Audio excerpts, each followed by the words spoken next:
بہت سے لوگ ایسے ہیں جو اپنی بڑائی کے اوپر گھمنڈ کرتے ہیں، جو اپنے قد کاٹ کے اوپر گھمنڈ کرتے ہیں، اپنے مال و دولت پہ گھمنڈ کرتے ہیں، اپنے حسب نسب اور برادری پہ گھمنڈ کرتے ہیں۔ حالانکہ بسم اللہ الرحمن الرحیم، احباب گرامی قدر، وہ کون سی چیز ہے جس کی وجہ سے انسان کا وقار اس کے معاشرے کے اندر ڈی ویلیو ہوتا ہے، اور وہ کون سی چیز ہے جس کی وجہ سے انسان کا وقار معاشرے کے اندر اپ گریڈ ہوتا ہے۔ قرآن مجید کے اندر اللہ رب العالمین واضح طور پہ یہ بات بتلاتے ہیں، ان اکرمکم عند اللہ اتقاکم، تمہارا معیار جو ہے اللہ رب العالمین کے ہاں یہ آپ کا دبلا پتلا بدن نہیں ہے۔ آپ اللہ رب العالمین کے ہاں تمہاری بہترین شکل و صورت اللہ رب العالمین کے ہاں کامیابی کا معیار نہیں ہے۔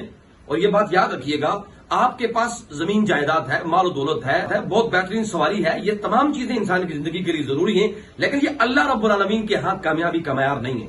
کامیابی کا معیار اگر ہے تو اللہ رب العالمین ان اکرمکم عند اللہ اتقاکم، تمہارے دل کے اندر جو تقوی ہے اللہ رب العالمین کے ہاں معیار وہ ہے۔ اور احباب گرامی قدر، آپ نے دیکھا ہوگا آج ہمارے معاشرے کے اندر بہت سے لوگ ایسے ہیں جو اپنی بڑائی کے اوپر گھمنڈ کرتے ہیں، جو اپنے قد کاٹ کے اوپر گھمنڈ کرتے ہیں، اپنے مال و دولت پہ گھمنڈ کرتے ہیں، اپنے حسب نسب اور برادری پہ گھمنڈ کرتے ہیں، حالانکہ اللہ رب العالمین کو انتہائی زیادہ ناگوار گزرتی ہے۔ مسند بزار کی روایت کے اندر آتا ہے، آدم کو مٹی سے پیدا کیا گیا ہے۔ لوگوں، تم اپنے ابوا و اجداد پہ کے اوپر فخر کرنا چھوڑ دو، وگرنہ تم اللہ رب العالمین کے ہاں ریت کے ٹیلے اور آبی پرندوں سے بھی ہلکے ہو جاؤ گے۔ گویا کہ یہاں سے محسوس ہوا جو آدمی اپنے حسب نسب پہ فخر کرتا ہے یا اپنی برادری کو ڈیفینڈ کرتا ہے، گویا کہ اس کا معیار اللہ رب العالمین کے ہاں ہلکا ہو جاتا ہے۔ اپنے حسب و نسب کو ڈیفینڈ کرنے کی وجہ سے یہ چیزیں اللہ رب العالمین کو پسند نہیں ہیں، اس سے انسان کا وقار کم بڑھتا ہے۔ اس لیے انسان کو خاموشی کے ساتھ محنت کرنی چاہیے۔ احباب گرامی قدر، آپ کا مل اگر لگتا ہے تو آپ کے بدن کا نہیں لگتا۔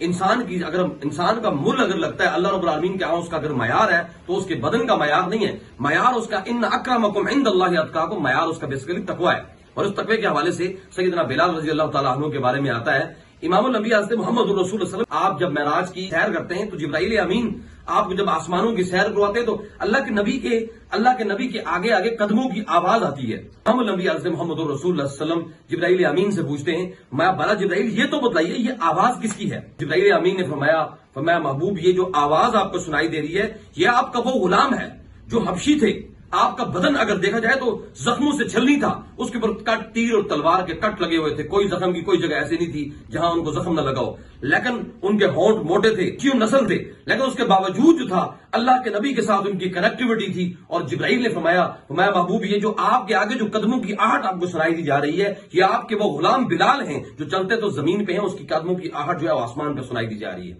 احباب گرامی قدر، وہاں سے اگر مل لگا تو تقوی کی بنیاد پہ لگا، کیونکہ بلال اللہ کے نبی کے ساتھ اتنے کنیکٹ تھے، اپنے رب کے فرامین کے ساتھ اتنے جڑے ہوئے تھے کہ اللہ نے ان کو اٹھا کر آسمانوں پہ پہنچا دیا۔ یہ انسان کا معیار ہے، معیار انسان کا تقوی ہے۔ انسان کا قد کاٹ، دبلا پتلا بدن انسان کا معیار نہیں ہے۔ پیسہ، دولت، منصب کی سب چیزیں ٹھیک ہیں، لیکن یہ معیار نہیں ہے کامیابی کا۔ کامیابی کا معیار ہے تو ان اکرمکم عند اللہ اتقاکم، اسی کی وجہ سے اللہ رب العالمین انسان کو کامیابیوں سے ہمکنار کرتے ہیں۔ اللہ رب العزت آپ کو بھی اور مجھے بھی اس پہ عمل کرنے کی توفیق عطا فرمائے، اور ہمیں صحیح معنوں میں اپنی ذات کو سمجھنے، کتاب و سنت پہ عمل کرنے کی توفیق عطا فرمائے۔ جزاک اللہ۔